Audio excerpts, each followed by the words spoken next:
बड़े अफसोस की बात है कि गगनगीर में कल रात को ये हमला हुआ जिसमें कई सारे कीमती जानें छीनी गई और कुछ लोग जख्मी भी हुए। इस हमले की जितनी निंदा की जाए, जितना इसके खिलाफ बोला जाए कम है। बेगुनाहों के खिलाफ इस तरह तशद्दुद का इस्तेमाल ये कहाँ से जायज़ है और इससे हासिल क्या होगा।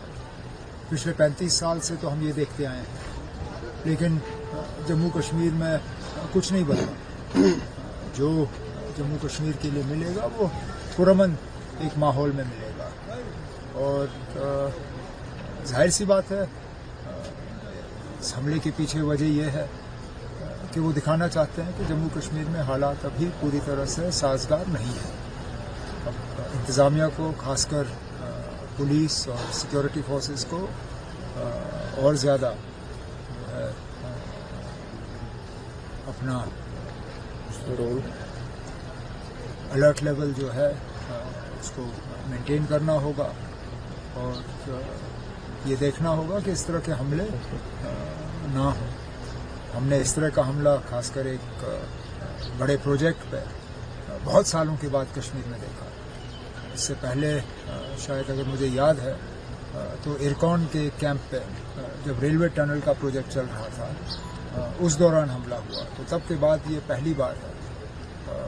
मैंने आज सुबह भी डीजी साहब से बात की और कहा कि उनको मशवरा देना चाहिए तमाम उन बड़े प्रोजेक्ट्स को कि वो सिक्योरिटी लाइटली ना लें, जितना वो खुद कर सकते हैं वो करें और उसके बाद जो गैप्स हैं वो सिक्योरिटी फोर्सेस को फिल करने होंगे। वो सब कल ही आपने जो कहा था कि जो पीस चल रहा है इसको मजीद बेहतर करने की ज़रूरत है, तो हम कह सकते हैं जो वेस्टेड इंटरेस्ट है नहीं चाहते हैं कि इस तरह की वेस्टेड इंटरेस्ट ने कब चाहा कि यहाँ हालात ठीक हों? ये तो कोई नई बात नहीं है। वेस्टेड इंटरेस्ट ने कभी ये नहीं चाहा कि यहाँ नॉर्मल सी हो, यहाँ हालात ठीक हों, लेकिन इन्हीं वेस्टेड इंटरेस्ट को तो हमने पहले भी शिकस्त दी, आगे भी इनको हम नाकामयाब करेंगे। इरकॉन का इंसिडेंट हमें भी याद है, जब वो अल्फारा ने तंजीम थी जिम्मेदारी कबूल, लेकिन इंजीनियर्स भी किडनैप किए गए थे। अनफॉर्चुनेटली जैसा आपने सही फरमाया कि बड़ा इंसिडेंट उसके बाद आ चुका है। हम ये भी कह सकते हैं कि जो मेजर डेवलपमेंट गवर्नमेंट करना चाहती है उनको भी डिस्टर्ब किया। अब हम डेवलपमेंट को रुकने नहीं देंगे। जो गैप्स, जैसे मैंने कहा, अगर हमारे सिक्योरिटी ग्रिड में कहीं गैप्स हैं, कहीं खामियां हैं, कहीं कमजोरियां हैं, उनको दुरुस्त किया जाएगा। लेकिन डेवलपमेंट के काम और नॉर्मलसी का फ़ायदा लोगों को मिले, उसमें हम किसी चीज़ को जो है रुकावट के तौर पे पेश नहीं आने देंगे। जम्मू कश्मीर के लोगों ने बढ़ चढ़ के इलेक्शन में हिस्सा लिया इस उम्मीद के साथ कि उनकी रोज़मर्रा की ज़िंदगी में बेहतरी आएगी। इन हमलों से हम उस मिशन से पीछे नहीं हटेंगे। उसको बेहतर बनाने के लिए आज लेजिस्लेटर ने, बाकी जो लोग थे उन्होंने भी वोट ले ली, शुरुआत हो गई। अगले महीने नवंबर के पहले हफ्ते में सेशन शुरू होगा और लेजिस्लेचर की तरफ से काम शुरू होगा। कश्मीर में अगर 3 को अभी मारे गए हैं या शहीद हुए हैं तो ये बहुत नोटिसेबल घटना नहीं है। जम्मू कश्मीर के बारे में आप जानते हैं कि वहाँ किस प्रकार की बातें चल रही थी, उग्रवादियों का, आतंकवादियों का। लेकिन जब से 370 कानून वहाँ पर हटा है और फिर स्वच्छ चुनाव हुआ है, सरकारें आई है, तब से स्थिति वहाँ बहुत संतोषजनक है। और ये घटना छिटपुट हो जाया करती है, उस पर वहाँ की सरकार संवेदनशील है, निश्चित रूप में बहुत सटीक कार्रवाई करेगी, ऐसा मैं समझता हूँ। उमर अब्दुल्ला को समझना चाहिए।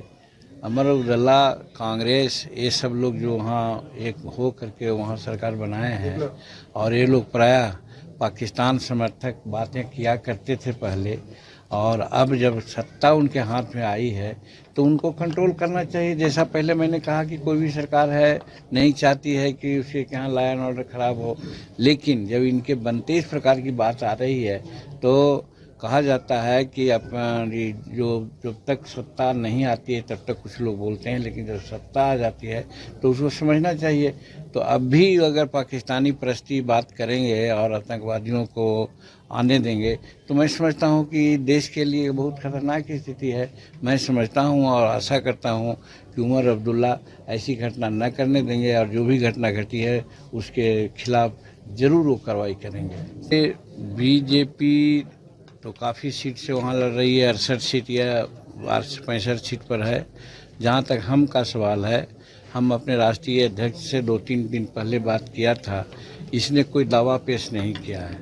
1-2 मीटिंग हम लोगों की हुई है, वहाँ राज्य स्तरीय मीटिंग किया था, उसमें ये बातें चली थी कि हम लोग कुछ सीट मांगेंगे, लेकिन इसी बीच में उसका ये हो गया, निराकरण हो गया। तो अब राष्ट्रीय अध्यक्ष आ रहे हैं, उनसे बात हम करेंगे, क्या उन्होंने कहा कि नहीं कहा, दावा पेश किया कि नहीं किया। अच्छा, तो वो दावा पेश किए हैं कि नहीं किए हैं। अगर दावा पेश किए हैं, नहीं मिला है तो एक दुखद बात है। हमको वहाँ सीट कम से कम 3 सीट मिलना चाहिए था, 3 सीट पर हम जीत सकते थे। और जब एनडीए की बात आती है, इसे हम एनडीए के साथ हैं। एनडीए का जो भी सीट मिली है, चाहे सुदेश महतो हों, चाहे चिराग जी हों या फिर बीजेपी हो, सबको हम वैसे मदद करेंगे। लेकिन इन लोगों को भी चाहिए था, ईमानदारी का तकाजा यही था कि जब उन लोगों को भी सीट मिला है तो हिंदुस्तानी अवाम मोर्चा सेक्युलर को भी मिलना चाहिए था। यदि हिंदुस्तानी अवाम मोर्चा सेक्युलर के राष्ट्रीय अध्यक्ष और लोगों ने मांग की होगी तो वैसे पहले हम गए थे कोई बात करने, भाषण देने, तो वहाँ हमने कहा था कि 10 सीट हम लेंगे, 10 सीट पर हम लड़ेंगे। लेकिन उसके बाद लगता है कोई बात आगे नहीं हुई और उसके चलते ही लगता है कि कोई नहीं बात बनी। तो उसके बाद भी हम लोग पार्टी और वहाँ का जो गठबंधन है उसके बहुत अनुशासित सिपाही हैं। आपने देखा पार्लियामेंट में हमने टिकट मांगा था कि कम से कम हमको 3 दीजिए, नहीं मिला, 1 सीट मिला। हम लोग कहीं कुछ नहीं बोलने गए, हम चुनाव लड़े। चुनाव लड़ने के बाद आपने देखा किस प्रकार से मंत्रालय दिया, हमको मंत्री पद भी हैं। उसी प्रकार से मान लीजिए कि अगर वहाँ कोई सीट न मिली है तो हम लोग देखेंगे 2025 का जो चुनाव बिहार में हो रहा है, वहाँ पर हम लोग सफिशिएंट सीट मांगेंगे। उनको लालू जी का याद नहीं आता है क्या? उनको मुलायम सिंह यादव का याद बात आती है कि नहीं? उनको जगता बाबू की बात याद आती नहीं कि जो उनका बेटा एगो सांसद हैं और एगो विधानसभा में लड़ रहे हैं, टिकट मिला उनको। तो दूसरे को अगर वो कहते हैं तो अपने भी तो देखना चाहिए, उतना तो हमारा नहीं है। तो इसलिए कहते हैं तो थोड़ी दलील है, और इसलिए कहते होंगे कि शेड्यूल कास्ट पर उंगली सब लोग उठाता है तो हम पर भी उठा रहे हैं। नहीं तो कहाँ ना, शिवानंद तिवारी है, शिवानंद तिवारी के बेटा भी यहाँ है। तो कौन नहीं है, किसके बेटा, किसके पुत्र हुआ, किसके बेटी नहीं है, सो पहले कहें। अगर किसी का न रहता तब एक बात थी, हमारे पास कोई नई बात नहीं है। और जहाँ तक दीपा का सवाल है, दीपा आज से है, वो जिला परिषद की सदस्य रही है। वो सिंगापुर की उनकी बेटी जब जवाब देती थी ट्विटर में तो उसका कस करके जवाब देने वाली थी। एक्टिव पॉलिटिक्स में है, वो MA पास है, हर तरह से सशक्त है। तो दीपा कोई घरेलू महिला थोड़े है। यही समझ लीजिए कि हम लोग एनडीए में कितना इंटैक्ट है कि एक समय में सब अपना काम कर लिया, और वो लोग अभी तीसरा मांग कर रहे हैं। तो पहले ही तो ऐसा काम कर रहे हैं, तो आप जोड़िए कि उनका सुफड़ा साफ होने वाला है। एनडीए की वहाँ बहुमत सरकार बनने वाली है। देखिए, यात्रा सभी लोग निकालते हैं, सभी लोग अपनी अपनी बात करते हैं, तो यात्रा निकालने पर हमारी कोई आपत्ति नहीं है। सब कोई अपने अपने ढंग से लोग अपने लोगों को एकत्र करना चाहते हैं। तो गिराज से अगर कर रहे हैं तो हम उसकी भर्त्सना नहीं कर सकते हैं। हम कह सकते हैं कि सबका अधिकार है। रही बात NRC कहने की बात है, तो एक बात सोचना पड़ेगा, चाहे आसाम हो, चाहे हमारा किशनगंज इलाका हो, इस सब में जो घुसपैठियाँ हैं वो तो है। कहा गया, सुप्रीम कोर्ट ने भी कहा कि 1971 के पहले अगर जो लोग हैं उनको हम लोग वहाँ का नागरिक मानते हैं। 1971 के बाद जो लोग आए हैं वो घुसपैठी हैं। तो देखिए, अननेसेसरी बाहर के लोग आकर के मणिपुर में घटना घटा रहे हैं, आसाम को डिस्टर्ब करने का कोशिश किया, हमारे सीमांचल को भी घोषित करने की बात किया। तो ये कौम की बात नहीं है, ये अपराधी तत्व की बात है। तो हम समझते हैं जो बाहर से घुसपैठी आते हैं, आज बिहार में करोड़ों लोग बांग्लादेशी लोग हैं। क्यों हैं यहाँ भाई? बांग्लादेश में अपना देश में जाएं। 1971 के पहले जो हैं उनको तो मैंने मान लिया, हम लोग हमारी सरकार मान ली, लेकिन 1971 के बाद हैं उनको तो जाना चाहिए। वैसी परिस्थिति में NRC की बात करते हैं गिरिराज सिंह जी, तो हम समझते हैं कोई गलत नहीं करते हैं। वो हाँ 100%। क्योंकि काम वहाँ मेरा क्या हुआ है, 10 साल में जहाँ पहले रोज़ मर्डर होता था, रोज़ एक दूसरे को केस से फंसाते थे, रात में नींद नहीं आती थी लोगों को, तो 9 वर्षों में वहाँ पर शांति काम किया।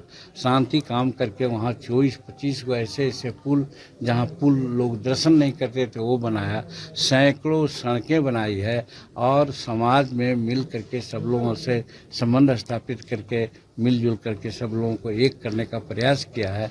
तो आखिर क्या क्षेत्र को चाहिए? और जो दूसरा लोग अगर जो सामने कैंडिडेट हैं वो लोग, वहाँ की जनता इतना कमज़ोर सोचने वाली नहीं है कि जो 10 वर्ष या नया कैंडिडेट है या जिसका पुश्तैनी राजनीति है वो सक्षम रूप में सेवा कर सकेगा या कर सकेगी कि जो अभी नौसिखुआ हैं वो करेंगे। तो वैसी परिस्थिति में इमामगंज की जनता हिंदुस्तानी अवाम मोर्चा सेक्युलर के कैंडिडेट दीपा को बहुत भारी बहुमत से लोग जिताने जा रहे हैं, ऐसा मैं समझता हूँ। अगर आप ये वीडियो YouTube पर देख रहे हैं तो हमारे चैनल को सब्सक्राइब करें और बेल आइकन को दबाना ना भूलें। अगर आप Facebook पर ये वीडियो देख रहे हैं तो हमारे पेज को लाइक करें।